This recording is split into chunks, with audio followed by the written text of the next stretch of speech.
السلام علیکم دوستو، ویڈیو کو دیکھنے سے پہلے ہمارے اس چینل کو سبسکرائب کر لیں اور نیچے موجود بیل آئیکن کو بھی ضرور کلک کر لیں تاکہ ہماری ویڈیوز آپ کے پاس بر وقت پہنچتی رہیں۔ محترم سالار، آپ میری بات کا یقین کیجئے، اس سازش میں ابو جعفر نامی ایک شخص بھی شریک ہے۔ اس سے زیادہ میں آپ کو کچھ نہیں بتا سکتی۔ مارسی نے اتنا کہا اور تیز تیز قدم اٹھاتی ہوئی بگی کی طرف بڑھ گئی۔ قاسم ابھی تک حیرت کے مارے ساکت اور جامد کھڑا تھا۔ اس نے دیکھا کہ درختوں کی اوٹ سے ایک نو عمر لڑکا نکلا جس نے کوچوان جیسا لباس پہن رکھا تھا۔ وہ لڑکا تیزی سے بگی پر سوار ہوا اور گھوڑوں کو چابک رسید کر دی۔ قاسم حیرت کے جھٹکے سے اس وقت نکلا جب مارسی کی بگی جا چکی تھی۔ اسے اچانک اجنبی دوشیزہ کے نکل جانے کا افسوس ہوا اور اس نے ایک دم فیصلہ کرتے ہوئے گھوڑے کی لگامیں ڈھیلی چھوڑ دی۔ اب وہ مارسی کا تعاقب کر رہا تھا۔ وہ چاہتا تھا کہ اس لڑکی کا سراغ حاصل کرے کہ یہ کون ہے اور اس نے جو کچھ بتایا ہے وہ کہاں تک درست ہے۔ پہلے پہل بگی زیادہ تیز دوڑتی رہی، لیکن شہری آبادی کے قریب پہنچتے ہی اس کی رفتار آہستہ ہونے لگی۔ یعنی چری کی عسکری کالونی ادرنا سے باہر یورپی سمت پر واقع تھی۔ وہاں سے شہر تک آتے ہوئے 3-4 کوس فاصلہ طے کرنا پڑتا تھا۔ فصیلے شہر کے قریب پہنچنے سے پہلے یکلخت مارسی کی بگی رک گئی۔ یہاں بھی چاندنی نے پورے ماحول کو منور کر رکھا تھا۔ قاسم کا گھوڑا بگی کے قریب پہنچا تو مارسی نے بگی کا عقبی پردہ اٹھا دیا۔ قاسم بگی کے بالکل عقب میں جا کر رک گیا۔ اب مارسی اور قاسم ایک دوسرے کے آمنے سامنے تھے۔ دونوں نے ایک دوسرے کی آنکھوں میں آنکھیں ڈال کر دیکھا اور پھر نہ جانے کیوں مارسی نے پلکیں جھکا لی۔ قاسم کو یوں محسوس ہوا جیسے وہ مارسی کو اس سے پہلے بھی کہیں دیکھ چکا ہو۔ اس نے ذہن پر زور دینے کی کوشش کی لیکن اسے کچھ یاد نہ آیا۔ بالآخر قاسم نے پر اعتماد لہجے میں مارسی سے سوال کیا، دیکھیے محترمہ، آپ نے جو کچھ مجھے بتایا ہے وہ نامکمل اور ناقابل یقین ہے۔ میں اسی لیے آپ کے پیچھے چل پڑا تاکہ آپ سے مزید کچھ پوچھ سکوں۔ اس کے علاوہ میں یہ بھی پوچھنا چاہتا ہوں کہ آپ نے یہ سب کچھ بتانے کے لیے میرا ہی انتخاب کیوں کیا ہے؟ آپ چاہتی تو سلطان تک خود بھی پہنچ سکتی تھی۔ سلطان کے علاوہ دیگر عمائدین سلطنت بھی بے شمار ہیں، لیکن آپ نے یہ سب کچھ بتانے کے لیے مجھے یعنی ایک بالکل نئے اور اجنبی شخص کو چنا ہے۔ قاسم بات کرنے کے دوران گھوڑے سے اتر آیا تھا۔ مارسی نے قاسم کو جواب دیا، محترم سالار، آپ ادرنا کے لیے اجنبی ہو سکتے ہیں لیکن میرے لیے آپ بالکل اجنبی نہیں ہیں۔ میں نے آپ کو اپنا تعاقب کرتے دیکھا تو خود ہی رک گئی تاکہ شہر میں داخل ہونے سے پہلے آپ کو اپنی مجبوری سمجھا سکوں۔ اس وقت ادرنا میں آپ کے علاوہ کوئی ایسا شخص مجھے دکھائی نہیں دیا جس تک میری آسانی سے رسائی ہو یا میں اس پر اعتماد کر سکوں۔ میں نے آپ کا انتخاب اس لیے بھی کیا ہے کہ آپ تہوار والے روز سکندر کو شکست دے چکے ہیں اور ایک ہی مقابلے میں اس کی شیطانی فطرت سے آگاہ ہو چکے ہیں۔ میری آپ سے یہ درخواست ہے کہ خدارا میرے بارے میں ابھی سے جاننے کی کوشش نہ کریں، کیونکہ میں مجبور ہوں۔ جس وقت بتانا مناسب ہوا میں خود آپ کو بتا دوں گی کہ میں کون ہوں۔ اب دراز قد قاسم مارسی کے بالکل نزدیک کھڑا تھا۔ اس نے مارسی کی آنکھوں میں صبح کے ستارے کی جھلمل بھی دیکھی تھی اور شفق کی اداسی بھی۔ یہ لڑکی قاسم کے تصور سے زیادہ حسین تھی۔ اس کی لمبی سیاہ پلکیں جب جب جھپکتی تھیں تو ایسے لگتا تھا جیسے چاندنی سے سحر کا جھٹپٹا آنکھ مچولی کھیل رہا ہو۔ مارسی کی شفاف اور چوڑی پیشانی اس کی ذہانت کا ثبوت تھی۔ اس کا جسم نازک بھی تھا اور سڈول بھی، یوں لگتا تھا جیسے کسی یاقوت کی مورتی نے لباس پہن رکھا ہو۔ قاسم کا ذہن مارسی کا حسن دیکھ کر ڈگبگانے لگا تھا۔ اس نے خود کو سنبھالا اور زیر لب مسکراتے ہوئے کہا، آپ نے جو کچھ مجھے بتایا میں یہ سلطان کو نہیں بتا سکتا، کیونکہ بغیر کسی ثبوت کے سکندر جیسے سلطان کے مقرب شخص پر انگلی اٹھانا دانش مندی نہیں۔ ہاں، میں اپنے طور پر سکندر بیگ کی حقیقت جاننے کی کوشش کروں گا۔ آپ مجھے اپنے بارے میں نہیں بتانا چاہتی تو نہ صحیح، لیکن میں چاہتا ہوں کہ میں اس سلسلے میں آپ سے پھر ملنا چاہوں تو مل سکوں۔ شاید آپ میری بات سمجھ رہی ہیں۔ قاسم نے مارسی کی نیلگوں آنکھوں میں غوطہ لگاتے ہوئے کہا۔ مارسی قاسم کی حالت سمجھ رہی تھی اور وہ دل ہی دل میں خوش بھی ہو رہی تھی۔ اندھا کیا چاہے، دو آنکھیں۔ مارسی کو تو خود قاسم جیسے مضبوط شخص کی ضرورت تھی۔ وہ اگر قاسم کے ساتھ دل کا سودا کر لیتی اور قاسم بھی اس کی محبت کا جواب محبت سے دے دیتا تو یہ مارسی کے لیے آنے والے خطرات سے بچنے کا واحد کامیاب راستہ تھا۔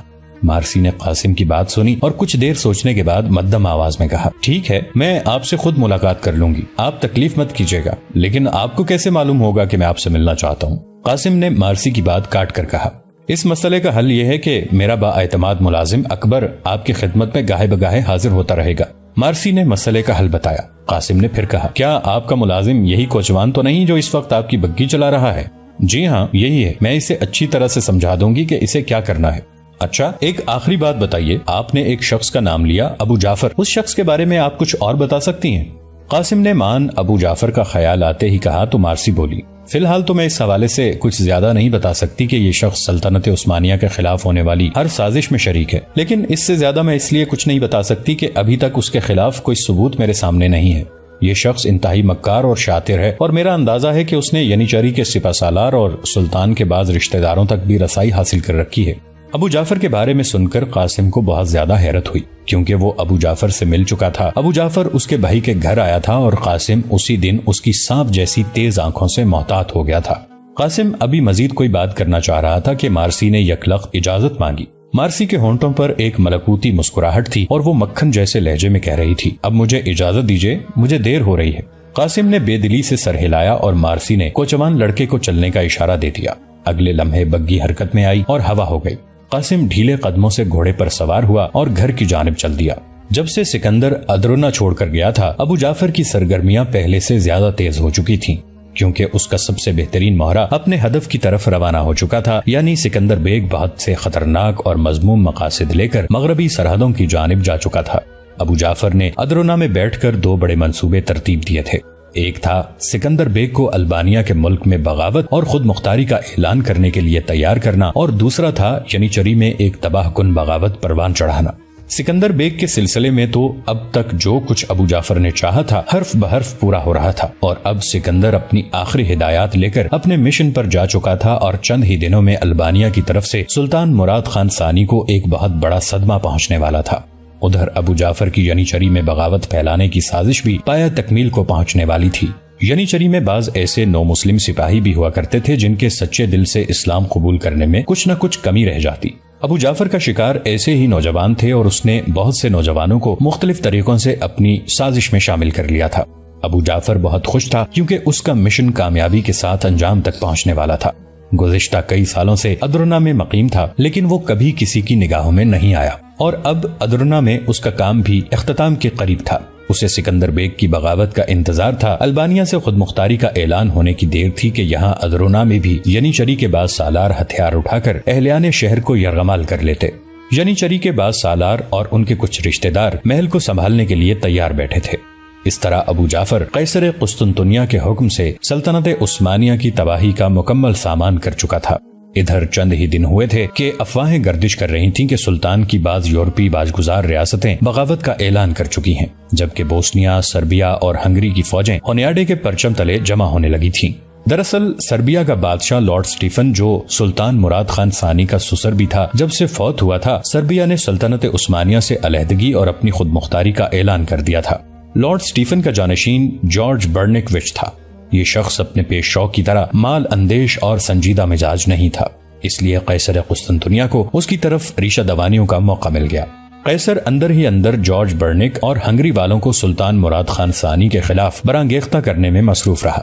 ہنگری والے بھی اب چونکہ نکوپولس کی شکست کے تلخ تجربے کو بھول چکے تھے، لہٰذا وہ بھی عثمانی سلطنت کے خلاف تیاریاں کرنے لگے، اور کئی سال تک ان تیاریوں کے سلسلے کو جاری رکھا۔ اسی اثنا میں مراد خان ثانی نے 1430 عیسوی میں جزیرہ زانٹی اور یونان کے جنوبی حصے سمیت سالونیکا تک کا علاقہ فتح کر کے وینس والوں کو شکست فاش دی، اور وینس کی ریاست نے نہایت ذلیل شرطوں کے ساتھ دب کر سلطان سے صلح کی۔ وینس چونکہ قیصر قسطنطنیہ کا طرفدار تھا، اس لیے شاہ قسطنطنیہ کو اور بھی زیادہ ملال ہوا۔ چنانچہ قیصر اپنے سازشی کاموں میں پہلے سے دگنی توجہ کے ساتھ مصروف ہو گیا۔ ایک طرف یہاں ادرونہ میں اس کے جاسوس اب کامیابی کے قریب تھے، اور دوسری طرف سربیا، رومانیہ، ہنگری اور کروٹیا کے عیسائی سلطان کے خلاف علم بغاوت بلند کر چکے تھے۔ اگرچہ ان کی بغاوتوں کا سن کر ایک مرتبہ سن 1438 میں سلطان ان کی سرکوبی کے لیے لشکر کشی کر چکا تھا، اور سلطان نے اس حملے کے دوران 70,000 عیسائیوں کو میدان جنگ میں قید کر کے اپنی قوت و سطوت کی خوب دھاک بٹھائی تھی۔ لیکن جو ہی سلطان ان محاذوں سے واپس لوٹا، ان علاقوں میں پھر بغاوت اٹھ کھڑی ہوئی۔ انہی ایام میں مغربی یورپ کی لڑائیوں میں شریک رہنے والا تجربہ کار سالار جان ہینیڈیز یعنی ہونیاڈے ہنگری لوٹ آیا تھا۔ ہونیاڈے شاہ سجمنٹ کا ناجائز بیٹا تھا، اور اس کی ماں الزبتھ مارسی ایک حسین اور فاحشہ عورت تھی۔ ہونیاڈے نے ہنگری میں آ کر فوراً سپہ سالاری کا منصب سنبھال لیا تھا۔ اس نے آتے ہی ترکوں کے خلاف اعلان جنگ بلند کر دیا۔ اس نے صوبہ ٹرانسلونیا سے ترکوں کو خارج کر دیا تھا۔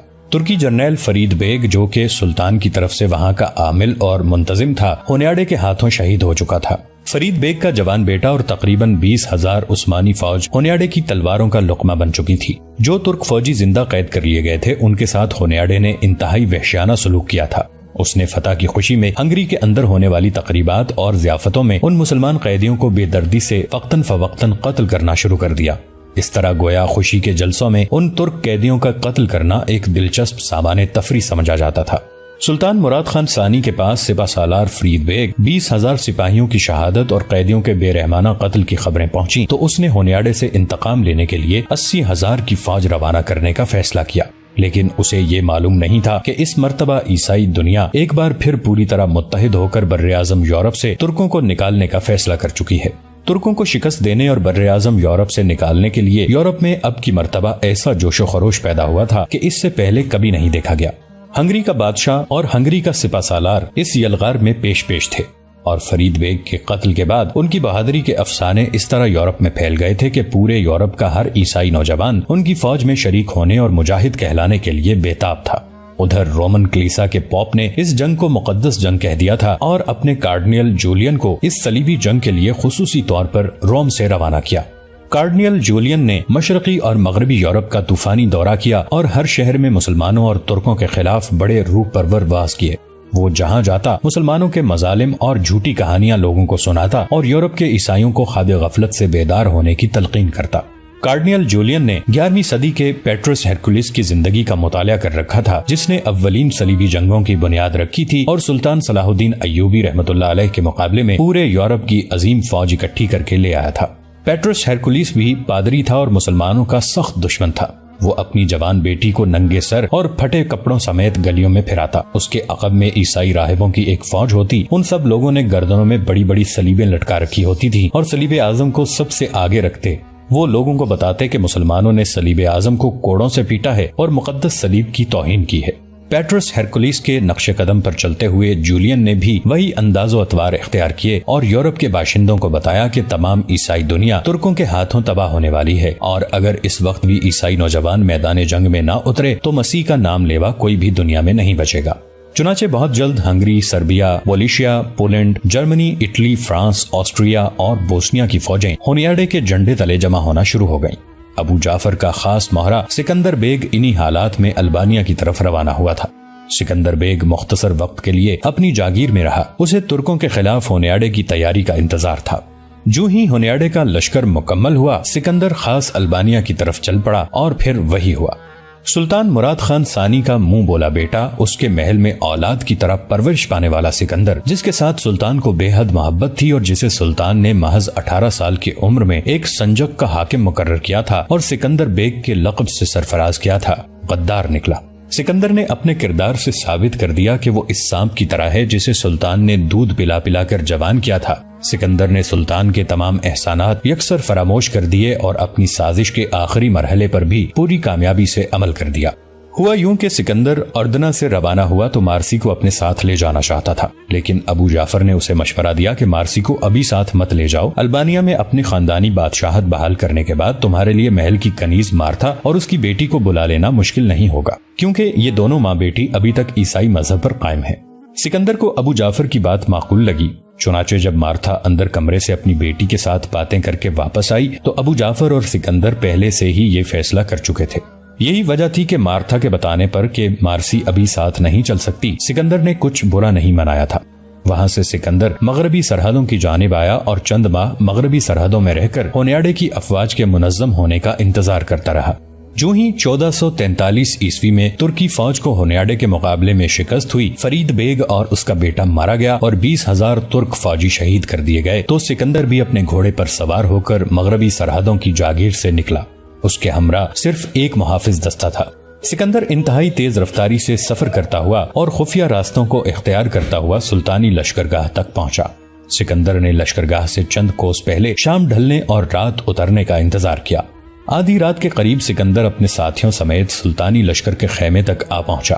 یہاں سکندر نے اپنے دستے کو ایک حصار کی صورت میں اپنے گرد پھیلا دیا اور خود سلطان کے رئیس الافندی یعنی میر منشی کے خیمے میں گھس گیا۔ رئیس الافندی خواب خرگوش کے مزے لوٹ رہا تھا کہ سکندر کی تلوار اس کی گردن پر جا ٹکی۔ سکندر نے تلوار کی نوک سے اس کی گردن پر ٹھوکا دیا تو رئیس الافندی اچھل کر اٹھ بیٹھا۔ اس کی آنکھ کھلی تو اس نے موت کو اپنی گردن پر سوار دیکھا۔ رئیس الافندی کو صورتحال کی سمجھ آئی تو اسے سکندر کی پھنکار سنائی دی۔ رئیس الافندی، ہم تمہیں حکم دیتے ہیں کہ ابھی اور اسی وقت البانیہ کے صوبیدار کے نام شاہی مکتوب لکھو۔ اسے لکھو کہ سکندر بیگ کو جو سلطان کی طرف سے بطور وائسرائے تمہارے پاس پہنچا ہے، البانیہ کے دارالسلطنت اور تمام علاقے کا چارج دے دو۔ رئیس الافندی کے پیروں تلے سے زمین نکل گئی۔ وہ سوچ بھی نہیں سکتا تھا کہ سلطان کا چہیتا سکندر بیگ اس حد تک جا سکتا ہے۔ رئیس الافندی کو اپنے کانوں پر یقین نہ آیا، چنانچہ اس نے ذرا سا تامل کیا۔ سکندر نے فوراً تلوار کی نوک پر زور بڑھا دیا۔ رئیس الافندی کی گھگی بند گئی۔ اس نے فوراً حکم کی تعمیل کرنے کا اشارہ کیا اور سکندر نے تلوار ہٹا لی۔ رئیس الافندی ہانپتے کانپتے اٹھا اور جلدی جلدی سلطانی حکم نامہ لکھنے لگا۔ رئیس الافندی نے مکتوب کی تحریر مکمل کر کے اس پر سلطان مراد خان کی مہر ثبت کی اور مکتوب سکندر کے حوالے کر دیا۔ سکندر نے بائیں ہاتھ سے مکتوب کو پکڑا اور دائیں ہاتھ سے ایک بھرپور وار گر کے کمزور رئیس الافندی کا سر دھڑ سے الگ کر دیا۔ اس نے البانیہ کے شہر کروٹیا کے ترک صوبیدار کے نام حکم نامہ حاصل کیا تھا۔ اس فرمان کے ذریعے وہ البانیہ پر قبضہ کرنا چاہتا تھا۔ سکندر اپنی واردات کامیابی سے مکمل کرنے کے بعد خیمے سے نکلا۔ اس کے ساتھ ہی مستعدی سے پہرا دے رہے تھے۔ سکندر اپنے دستے کو لے کر رات کے اندھیرے میں طوفانی رفتار سے البانیہ کی طرف چل پڑا۔ وہ اپنے سفر کے تیسرے دن کروٹیا یعنی آق حصار میں تھا۔ سکندر نے شاہی فرمان کے ذریعے ترک صوبیدار سے اپنے باپ کا تخت حاصل کیا اور ترک دستوں کو فلفور البانیہ سے نکل جانے کا حکم دے دیا۔ البانیہ پر قابض ہونے کے بعد اگلے دن اس نے شہر میں منادی کرا دی کہ وہ دین اسلام کو ترک کر کے دوبارہ دین عیسوی میں داخل ہو گیا ہے۔ البانوی عوام نے اپنے سابق بادشاہ کے بیٹے کو اس طرح شجاعت سے حکومت سنبھالتے دیکھا تو بہت خوش ہوئے۔ انہوں نے سکندر بیگ کو ہاتھوں ہاتھ لیا اور ذوق و شوق سے اس کی فوج میں بھرتی ہونے لگے۔ سلطان مراد خان ثانی کے لیے ترک سالار فرید بیگ کی شکست کے بعد یہ اطلاع ایک بہت بڑا صدمہ ثابت ہوئی۔ وہ چند دنوں میں ہی ٹوٹ پھوٹ گیا تھا۔ سکندر بیگ کو اس نے بڑے ناز و نام سے پالا تھا۔ سکندر بیگ کی بے وفائی سے سلطان کو ایسا دھچکا لگا کہ وہ بیمار رہنے لگا۔ آج کل ابو جعفر کے چہرے پر بیک وقت خوشی بھی تھی اور سنسنی بھی، کیونکہ اس کی تیار کردہ سازش بھرپور طریقے سے کامیاب ہوئی تھی۔ ابھی سلطان ان جھٹکوں سے ذہنی طور پر سنبھل نہیں پایا تھا کہ سلطان کے پاس ایک اور بری خبر پہنچی۔ اس کی سلطنت کے ایشیائی حصے ایشیائے کوچک کے شہر قونیا میں قیصر کے جاسوسوں نے ایک بہت بڑی بغاوت کی سازش کو مکمل کر لیا تھا۔ قونیا کے سرداروں نے اعلان بغاوت بلند کیا تو سلطان جیسے نیند سے بیدار ہو گیا۔ یہ تیسری بری خبر بیمار سلطان کے لیے پیغام موت کی بجائے نوید زندگی بن گئی۔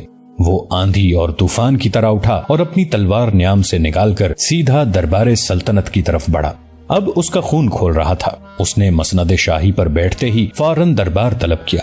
خاصا دار دوڑتے چلے گئے اور چند لمحوں بعد عثمانی دربار میں تمام بڑے بڑے وزیر، امراء اور سالار جمع ہو گئے۔ آج ہر شخص کے چہرے پر تجسس صاف دیکھا جا سکتا تھا۔ دربار میں اس قدر سناٹا تھا کہ سوئی گزرنے کی آواز بھی سنی جا سکتی تھی۔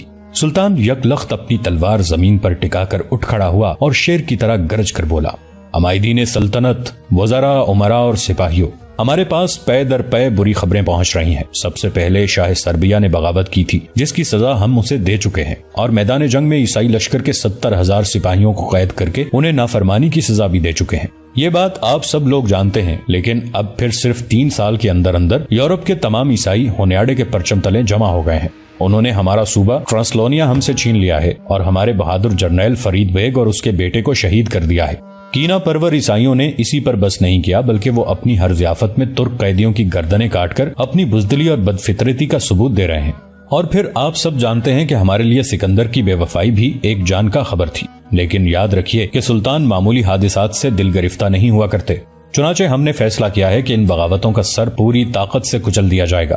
پہلے ہم اپنے فیصلے پر عمل درآمد میں کسی قدر دیر کر رہے تھے، لیکن ہمیں ابھی ابھی اطلاع ملی ہے کہ ایشیائے کوچک میں ہمارے شہر قونیا کے سرداروں نے سلطنت عثمانیہ کے خلاف بغاوت کر دی ہے۔ لہٰذا ہم نے فلفور بیک وقت 2 لشکروں کے کوچ کا فیصلہ کیا ہے۔ ایک 80,000 افواج پر مشتمل لشکر شہاب الدین پاشا کی سرکردگی میں یورپ کی جانب روانہ ہوگا، اور دوسرا لشکر لے کر میں خود قونیا کی بغاوت کا خاتمہ کرنے کے لیے ایشیائے کوچک کی طرف جاؤں گا۔ چنانچہ تمام سالاروں، سپاہیوں اور عمادین سلطنت کو یہ حکم دیا جاتا ہے کہ ابھی اور اسی وقت سے ان دونوں لشکروں کی تیاریوں میں مصروف ہو جائیں۔ سلطان مشتعل تھا، اس نے جذبات میں پوری تقریر کر ڈالی۔ وہ اپنی بات ختم کر کے مسند شاہی پر بیٹھ گیا۔ دربار میں مکمل خاموشی چھائی ہوئی تھی۔ سب لوگ سلطان کے اچانک فیصلے سے حیران تھے، کیونکہ یہ بہت بڑا فیصلہ تھا۔ بیک وقت دور دراز کے 2 محاذوں پر 2 بڑے بڑے لشکر روانہ کرنا کوئی معمولی بات نہیں تھی۔ دربار میں کچھ دیر تک خاموشی رہی، پھر ایک وزیر سلطنت نے اٹھ کر ادب سے عرض کی، سلطان معظم کا فیصلہ یقیناً دور اندیشی پر مبنی ہے۔ دوستو، آج کے لیے اتنا ہی۔ اسی کہانی کی اگلی قسط کے ساتھ بہت جلد آپ کی خدمت میں حاضر ہوں گے۔ نیچے کامنٹ سیکشن میں اپنی رائے کا اظہار ضرور کیجیے گا۔ ہمارے اس چینل کو سبسکرائب کر کے نیچے موجود بیل آئیکن کو بھی ضرور کلک کیجیے گا۔ اگلی ملاقات تک کے لیے ہمارا اور آپ کا اللہ نگہبان۔